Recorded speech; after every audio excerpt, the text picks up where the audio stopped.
Quand je suis descendue du bus cet après-midi-là, le poids de 3 longues semaines passées chez ma sœur s'accrochait encore à mes épaules. J'étais à Lyon pour m'occuper de Marlène après sa chute. Pendant tout ce temps, je pensais à mon retour à la maison, au calme de ma propre maison, au confort de ma chambre. Mais quand j'ai ouvert ma porte d'entrée, la première chose qui m'a frappée n'était pas l'odeur chaude et familière, c'était la fumée, l'odeur lourde et amère de la sauge. Puis j'ai entendu sa voix. Vanessa, claire comme du cristal, une coupe de champagne à la main, se tenant devant un groupe d'amis. C'est ma maison maintenant, annonça-t-elle avec un sourire suffisant. La vieille dame, elle n'est plus qu'une ombre dans la mémoire de mon mari, et même ça, ça s'estompe. Des rires ont suivi, légers, cruels. J'étais figée dans l'embrasure de la porte, ma valise à la main. Elles ne m'ont pas regardée. J'étais un accessoire dans mon propre décor. 3 semaines, c'est tout ce qu'il a fallu pour que ma place dans cette maison disparaisse. J'ai fermé la porte doucement. Je n'ai pas discuté. Mais à cet instant, j'ai compris. L'accueil que j'avais autrefois ici n'existait plus.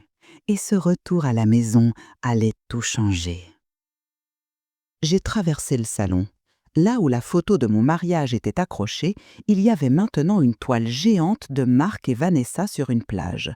Ce n'était pas un simple changement de photo, c'était un remplacement, une réécriture silencieuse de l'histoire. La porte de ma chambre, ce qui était ma chambre, était grande ouverte. Je me suis approchée. Les meubles avaient été réarrangés. Mon vieux couvre-lit que j'avais cousu moi-même avait disparu. À sa place, un amas de coussins blancs et dorés.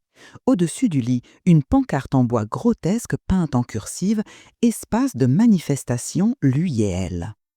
Vanessa se tenait au milieu de la pièce. Elle a montré nonchalamment le coin où se trouvait ma table de chevet. On a purifié la pièce à la sauge pour faire partir son odeur, dit-elle, et les femmes gloussèrent. L'une d'elles a murmuré « On dirait un fantôme qui erre en pantoufles ». Une autre a ajouté « J'espère qu'elle laisse un bon héritage ». Je n'ai pas dit un mot. Je suis repartie en arrière. Cette chambre était mon sanctuaire. Maintenant, c'était la scène de la performance de quelqu'un d'autre. Cette situation est révoltante. Si vous êtes d'accord, likez cette vidéo pour soutenir Liliane. Ce soir-là, Vanessa m'a informé que ma chambre avait été réaffectée. « Tu peux dormir sur le canapé, dit-elle. C'est meilleur pour la circulation à ton âge. » Je me suis tournée vers Marc. Il n'a même pas levé les yeux de son téléphone. « C'est juste temporaire, maman, » a-t-il marmonné. Le lendemain matin, Vanessa m'a tendu un jus vert.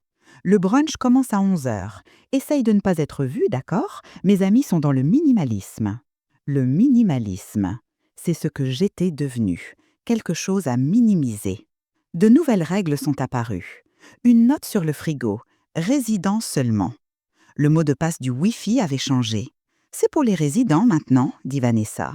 Chaque action était petite, mais ensemble, elles construisaient un mur qu'ils étaient certains que je ne pouvais pas franchir. Un soir, ma petite fille de 9 ans, Sophie, est venue me voir. De la poche de son sweat, elle a sorti un petit morceau de tissu froissé. « Je l'ai sauvé », a-t-elle murmuré. « Ils ont jeté ton oreiller, mais j'ai découpé le coin avant. » C'était un coin de ma vieille tête d'oreiller. Une preuve que tout ce que j'avais construit ici ne pouvait pas être effacé. Quelques nuits plus tard, je me suis retrouvée devant la porte de mon ancienne chambre. Dans le coin, à moitié cachée, se trouvait ma lampe. Une vieille lampe en laiton qu'Édouard m'avait offerte. Vanessa la détestait, mais ce n'était pas que du sentimentalisme. Cette nuit-là, assis sur le canapé, j'ai examiné la lampe. Je me souvenus de quelque chose qu'Édouard m'avait dit avant de mourir. Certaines choses brillent plus fort quand le monde s'assombrit. Mes doigts ont parcouru le dessous de la base jusqu'à ce que je le trouve, un minuscule loquet métallique. J'ai délicatement décollé le feutre. Un petit disque d'argent était incrusté dans le laiton. J'ai appuyé au centre. La lampe ne s'est pas allumée, mais la voix d'Édouard a empli la pièce, claire, stable. Ceci est Édouard Cartier. Cet enregistrement fait partie de notre contrat successoral. Ce message est destiné à ma femme, Liliane Cartier. Une clause additionnelle stipule que si ma femme est traitée avec un manque de respect direct ou est déplacée de son foyer légitime, la pleine propriété de tous les biens lui est transférée, avec l'autorité légale d'expulser tout résident à sa discrétion. J'étais assise stupéfaite. Édouard l'avait su, il l'avait anticipé, il m'avait laissé une arme, pas une arme de colère, une arme de vérité, gravée dans le droit.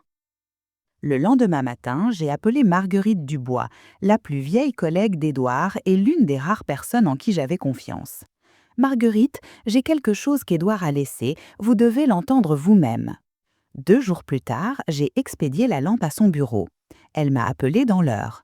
« Votre mari, dit-elle presque en riant d'incrédulité, était un renard, c'est blindé. Si la clause de conduite est déclenchée, il perd de tout. » Je lui ai dit qu'il l'était déjà. Pendant que je jouais mon rôle de vieille dame docile, le vrai travail se faisait en silence. Les documents juridiques étaient préparés, les preuves organisées. Je n'allais pas élever la voix, j'allais faire valoir le testament. Le jour de la réunion est arrivé. Marguerite et moi étions assises dans la salle de conférence.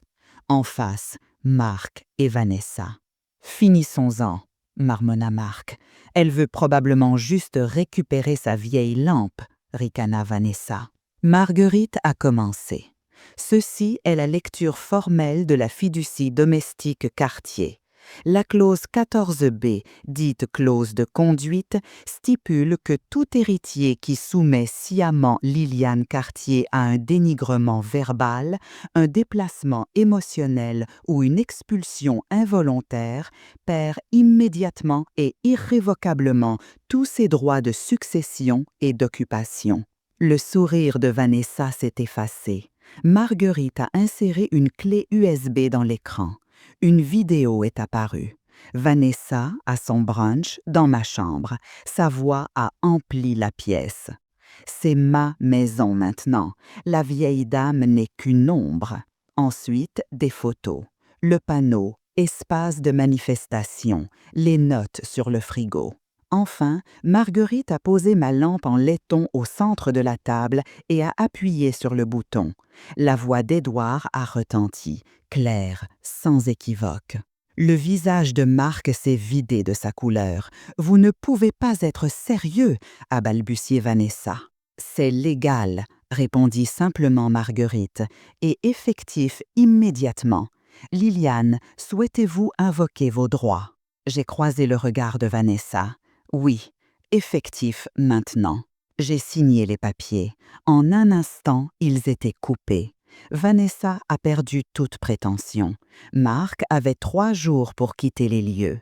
Il m'avait rayé de ma propre maison. La loi venait de me réinscrire. 3 jours plus tard, la maison était à nouveau à moi. Mais au lieu de tout restaurer, j'ai fait mes propres cartons. Le couvre-lit que j'avais cousu, ma tasse à thé préférée, la lampe en laiton. En 1 semaine, j'ai vendu la propriété à une jeune famille. Je n'ai pas regardé en arrière. J'ai emménagé dans un modeste appartement près du parc. La cuisine était petite, mais il était à moi, sans permission, sans condition, sans personne essayant de m'effacer. La victoire n'était pas d'avoir gagné la maison, c'était d'avoir retrouvé ma voie. J'utilise maintenant une partie de mon héritage pour financer une association qui offre une aide juridique aux femmes mises à l'écart par leur propre famille. Si mon histoire vous a touché, partagez-la, car chaque femme mérite d'être vue, entendue et rappelée pour exactement qui elle est. Likez, commentez et abonnez-vous à Karma Instantané, car il y a toute une génération de guerrières silencieuses qui n'attendent qu'une étincelle pour s'embraser.